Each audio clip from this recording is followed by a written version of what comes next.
ஆத்ம வித்யா யோகாவின் ஆன்மீக நறுமணம் ஆக்கம் பெறும் நம் மனம். நாம் தினமும் ஓடிக்கொண்டே இருக்கிறோம். ஆனால் எதை நோக்கி ஓடுகிறோம் என்று நமக்கே ஒரு தெளிவில்லாமல் ஓடுகிறோம். வெற்றி, பணம், பதவி, பட்டம் என்று அதன் பின்னால் ஓடுகிறோம். இதுதான் வாழ்க்கையின் பெரிய சாதனை என்று நினைத்து நாம் பிஸியாக ஓடிக்கொண்டிருக்கிறோம். ஒரு நாள் ஒரு மனிதன் ஒரு ஞானியிடம் கேட்டான், ஐயா, வாழ்க்கையின் மிகப்பெரிய சாதனை என்ன? ஞானி சிரித்தார். ஒரு கோப்பை நிரம்பிய தண்ணீரை அவனிடம் கொடுத்து, ஒரு சொட்டு கூட சிந்தாமல் இந்த ஆசிரமத்தை சுற்றி வா என்றார்.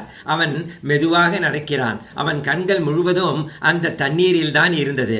ஒவ்வொரு அடியும் கவனமாக எடுத்து வைத்தான். ஒரு சொட்டு கூட சிந்தாமல் திரும்பி வந்தான்.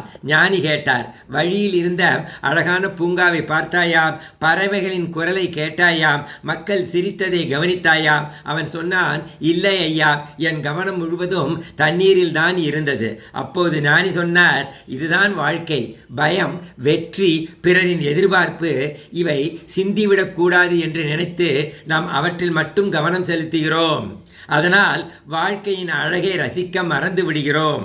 வாழ்க்கையின் உண்மையான சாதனை எல்லா பொறுப்புகளையும் ஏந்தியபடி அதில் சிக்கிக்கொள்ளாமல் வாழ்வதே. ரிப்பீட். வாழ்க்கையின் உண்மையான சாதனை எல்லா பொறுப்புகளையும் ஏந்தியபடி அதில் சிக்கிக்கொள்ளாமல் வாழ்வதே.